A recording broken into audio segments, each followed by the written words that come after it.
Hazla con la pasta mexicana de mayor venta, La Moderna.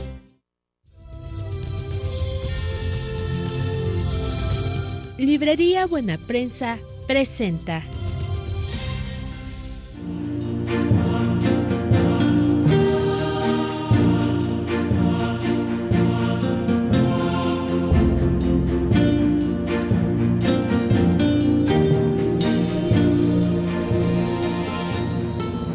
En efecto, queridos amigos, continuamos hoy con el padre Trinidad Lomelí. Él es escriturista, doctor en teología bíblica por la Universidad Gregoriana de Roma, profesor en la Universidad Pontificia de México, y estamos hablando sobre la Biblia en general, las Sagradas Escrituras, a pedido de usted, porque usted nos pidió que hiciéramos este tema. ¿En qué lengua entonces, padre, se fue escribiendo la Biblia? Como es un libro del pueblo judío, se escribió en hebreo, que es su lengua antigua, porque ya finalmente en tiempos de Jesús, por ejemplo, se hablaba el arameo, que es una diferenciación leve, diríamos, del hebreo, y que a simple vista no se distingue, que para un lector, diríamos, occidental, que ve la misma grafía, no distingue lo que está en hebreo de arameo, pero eso es lo de menos. Se escribe, como toda porción literaria de un pueblo, se escribe en su idioma, hebreo, en la gran mayoría del Antiguo Testamento. Pero como el pueblo hebreo empezó a migrar, colonias judías por el Mediterráneo, norte de África hasta Roma, en el siglo III se hizo una traducción al griego. ¿Tercero después de Cristo? Antes de Cristo, ajá. Sí, porque estamos en el Antiguo Testamento. Sí, y hay una leyenda ciertamente que 70 sabios fueron puestos en 70 celdas, a cada uno se le dio su libro, claro que son 73, pero y que pues, los iluminó un ángel para ellos y que coincidieron en traducir los 70 sabios verdaderamente en aquella obra monumental. Pero bueno, es entre leyenda, pero dice mucho de la inspiración del Espíritu, dice mucho de una empresa. Traducir una obra implica mucho, estar como en dos mundos, en el mundo del original hebreo y en el mundo griego de la diáspora donde vivían colonias judías. Y ya ve usted lo que dicen los italianos, traduttore traditore, ¿no? Traductor traidor. Sí, porque está uno entre la espada y la pared, ¿para dónde me inclino más? Sí. ¿A quién soy fiel? Y se tiene que ser fiel a ambos, entonces relativizando ahí, pero para bien ciertamente. Esta primera traducción, entonces, del hebreo al griego, a la que me parece que le llaman la traducción de los 70. De los 70, sí. ¿Ocurre en qué año? Siglo III. Siglo III antes de Cristo. Entonces ya tenemos el Antiguo Testamento al griego. Sí. Y luego el Nuevo Testamento, ¿en qué lengua se escribe? Se escribe en griego porque ya la buena nueva, el Evangelio, se predica en el Imperio Romano. Claro que era el mundo mediterráneo dominado por el Imperio Romano, por las armas, pero los griegos habían dominado por las artes, las letras. Entonces el griego era el idioma de la ciencia de aquel tiempo, y como había comunidades cristianas esparcidas por Corinto, Éfeso, Filipos, Antioquía, en fin, entonces se escribe en griego para este mundo greco-romano, y ya el pueblo de Israel sí queda incluido, pero la inmensa mayoría de los evangelios resuena en el mundo greco-romano y por eso en griego. No me equivoco si digo que en tiempos de Jesús Roma hablaba griego y que Pilato hablaba griego y que nuestro Señor habló en griego con Poncio Pilato. Pues o en latín. Más bien en latín. La gente muy culta sabía griego, ajá, pero eran muy pocos. Más bien el idioma del Imperio Romano era el latín. Ajá. El latín, sí. ¿Jesús hablaba griego?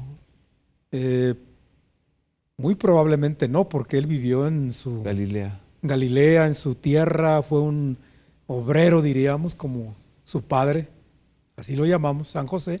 Entonces él vivió empapado de su cultura, tendría noticias ciertamente del griego y del latín por el imperio, que ahí se hablaba ciertamente en monedas, en comercio y algunas palabras ciertamente, pero pues lo más importante es que Él nos habló del lenguaje del amor. Sí, claro. Nos habló de su Padre, del proyecto de reino, nos habló de un mundo maravilloso que rebasa habló todos los idiomas, porque el idioma del amor une todo. Sí. Sí.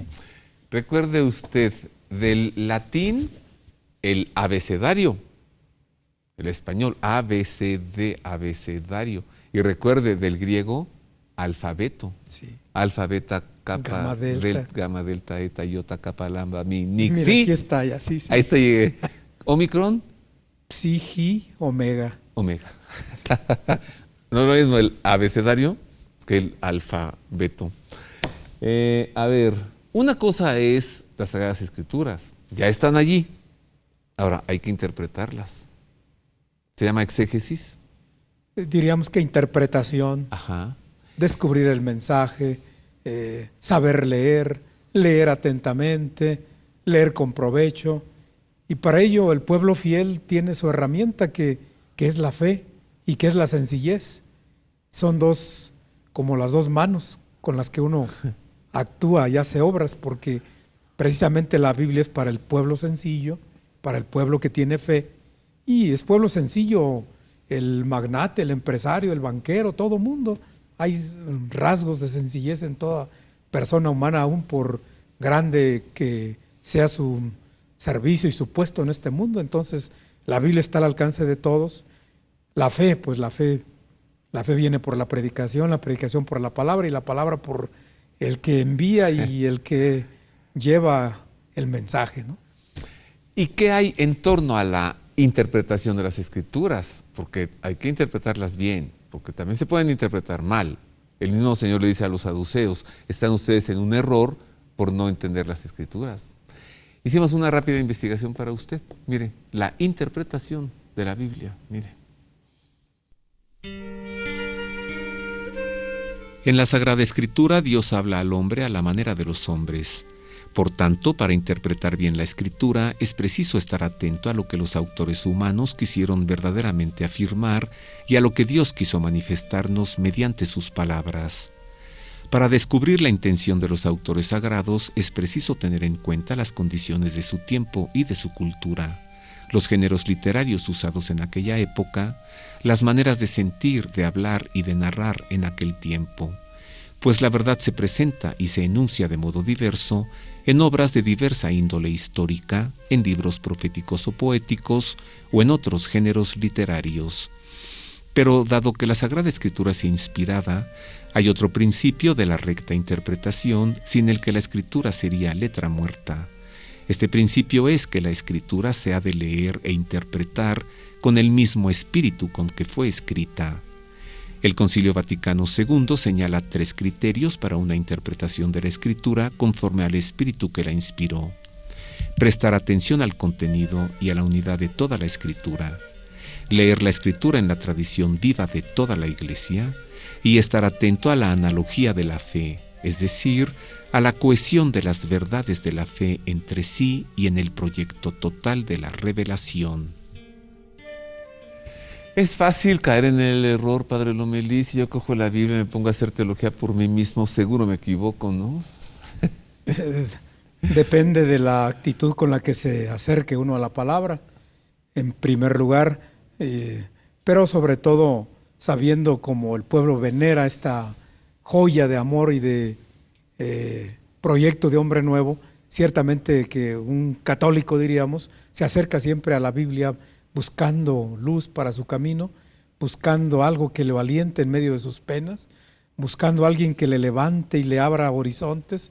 Generalmente una interpretación para un caminar personal se puede hacer desde estas disposiciones interiores, pero siempre es bueno tener unos estudios básicos, siempre es bueno tener un pequeño grupo con el cual uno comparte y ahí se equilibran los pensamientos y las mociones del espíritu, y con un buen coordinador que nos vaya también orientando para no darle vuelta a la misma página y no salir de ahí.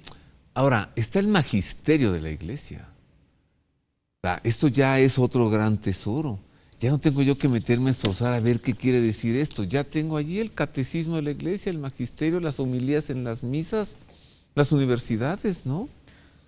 Ciertamente tenemos estos instrumentos, llamémosle así, muy útiles, a los cuales ya nos ofrecen su orientación, las pautas para caminar, de tal manera que no estamos al descampado, no estamos desarmados ante un mundo maravilloso, pero también pues que nos hable de una cultura tan antigua como Israel, como Abraham, 2000 años antes de Cristo, tradiciones y modos de entender la vida, la misma religión con el Dios de aquel tiempo que ellos tenían en su mente.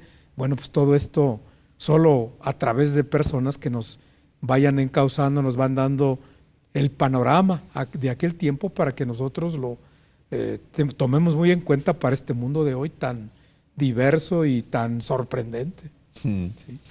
¿Cómo de veras a veces en un relato uno lo lee, tiene toda una explicación, conocimiento, pasa el tiempo, los meses, los años, y el mismo texto nos está diciendo algo más? Y esto lo comprobamos en las homilías. O sea, es una riqueza, ¿no?, lo que tiene la Sagrada Escritura, un tesoro por encontrar. Es una fuente que no merma su caudal. Es un borbotón que, diríamos, cautiva y arrastra, por decir la palabra, en el buen sentido. Sí. O sea, lleva a un mar infinito, al mar infinito del amor de Dios, sí, porque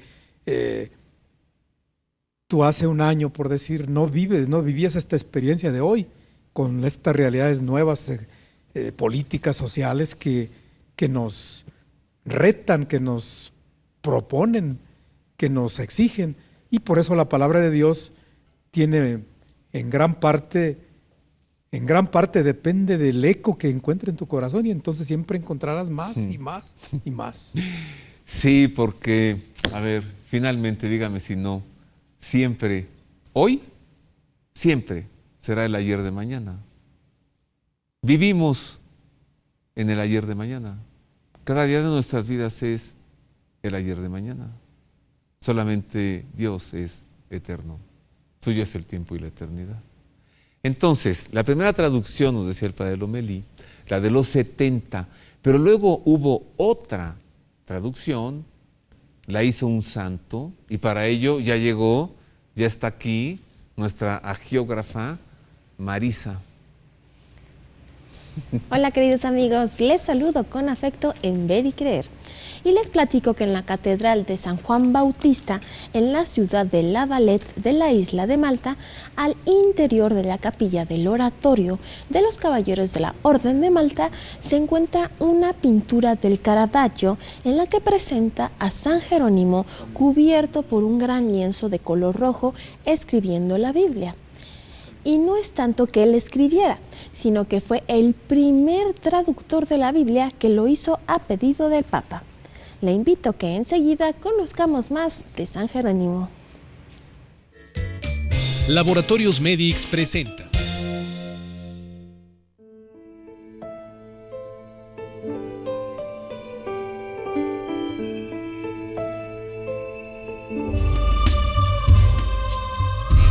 San Jerónimo, padre y doctor de la Iglesia, autor de la Vulgata, la primera traducción al latín de las Sagradas Escrituras. Nació en el año 341 en Estridón, ciudad ubicada entre Dalmacia y Panonia. Hacia el año 360 viajó a Roma, donde fue bautizado y se entregó al estudio de los temas eclesiásticos. De Roma viajó a Treveris, donde comenzó sus estudios teológicos. Luego se trasladó a Aquileia y hacia el año 373 a Antioquía. Desde el año 374 hasta el 379, Jerónimo llevó una vida ascética en el desierto de Calcis, al suroeste de Antioquía, donde recibió la ordenación sacerdotal. Entre los años de 380 al 381 residió en Constantinopla, donde se hizo gran amigo de San Gregorio Nacianceno. Desde el año 382 hasta agosto del 385 se estableció en Roma, de donde salió tras la muerte del Papa Dámaso, ocurrida el 11 de diciembre del 384. De camino entre Antioquía y Alejandría, llegó a Belén en el año 386. Se estableció ahí en un monasterio cercano a un convento fundado por dos damas romanas, Paula y Eustoquia, quienes lo siguieron en su viaje.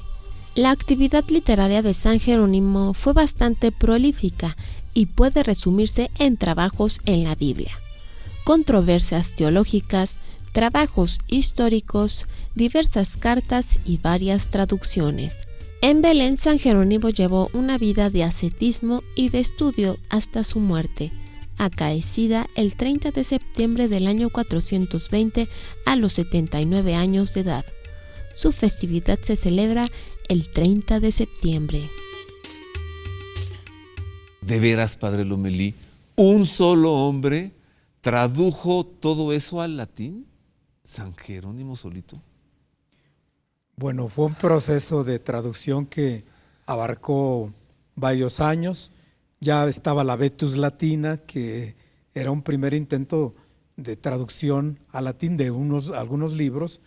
San Jerónimo, a partir de esta base, sí completó, diríamos, todo el conjunto, porque realmente, bueno, pues el Espíritu lo dotó de un carisma único y fue de muchos años.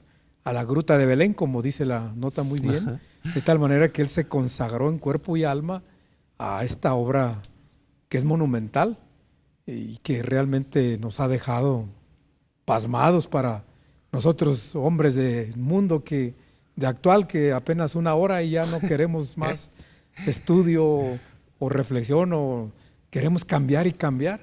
Él se consumió, diríamos, en esta obra para dejarnos.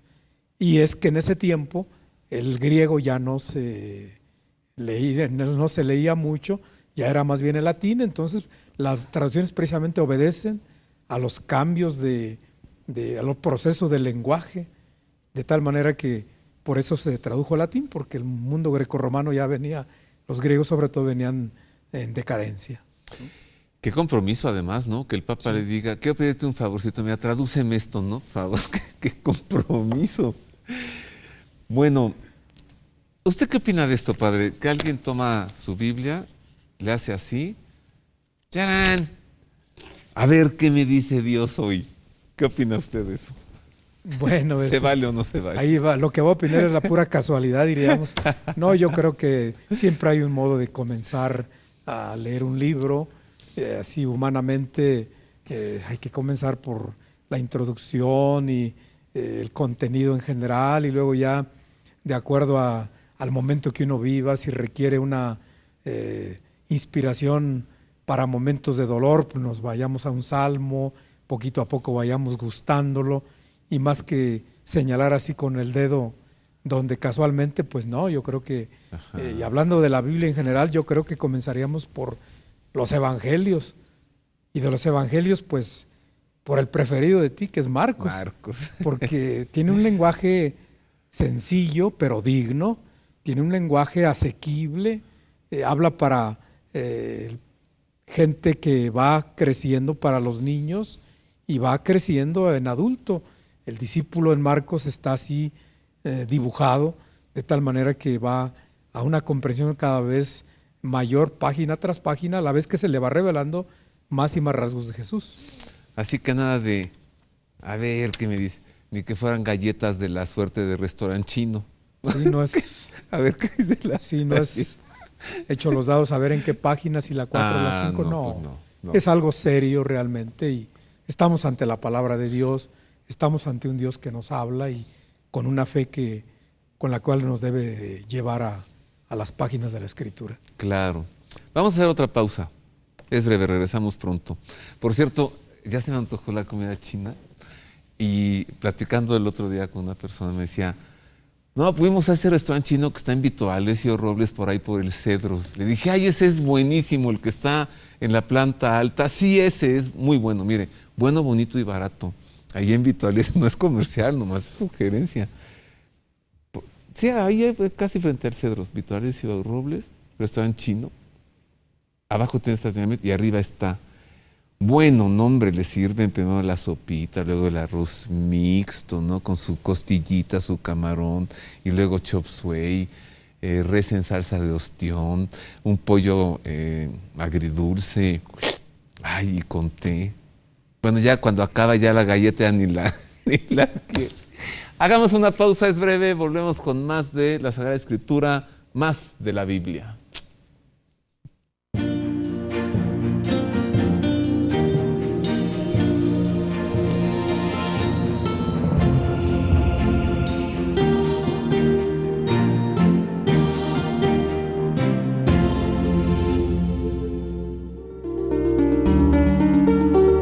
Los meses de septiembre y octubre, Vía Vaticano tiene peregrinaciones a precios nunca antes vistos. En efecto, solamente por 38,000 pesos, usted podrá hacer realidad el sueño de seguir los pasos de nuestro Señor Jesucristo por Tierra Santa. Estaremos en Nazaret, renovaremos nuestro bautismo en el río Jordán y en Jerusalén contemplaremos la pasión, muerte y resurrección de Cristo en el Monte Calvario. En las otras peregrinaciones seguiremos los pasos de San Pablo, el apóstol de Cristo, por Grecia, Turquía y la isla de Chipre. Además, estaremos en los lugares donde vivió San Charbel en el Líbano, los santuarios marianos más importantes de Europa y las basílicas donde conservan las reliquias de la Pasión de Cristo. Las peregrinaciones son guiadas por expertos, cuentan con accesos asegurados a las misas y audiencias presididas por el Santo Padre y llevan la compañía de un sacerdote. Informes al 4980-8641 o al 5207-9511 y en www.viavaticano.com. Aproveche esta oportunidad irrepetible. Por solamente 38,000 pesos, camine durante 10 días por la Tierra Santa. En mi peregrinación he visto más cosas de las que recuerdo, pero en mi mente quedan más cosas de las que he visto. Vía Vaticano. Le invito a que participe de la gran experiencia de conocer al sorprendente Jesús de San Marcos en el curso El Hijo del Carpintero. Este curso lo imparte un servidor en el auditorio de la parroquia La Esperanza de María frente a Perisur. El curso tiene duración de un poco más de un año, es gratuito, no es necesario inscribirse. Lleve una Biblia y algo para tomar apuntes. Anímese, conozca a Jesús de manera tan cercana en el Evangelio de San Marcos. Todos los sábados de cada mes del año, de 4:30 a 6:30 de la tarde. Allí le veo en el auditorio de La Esperanza de María, frente a Perisur.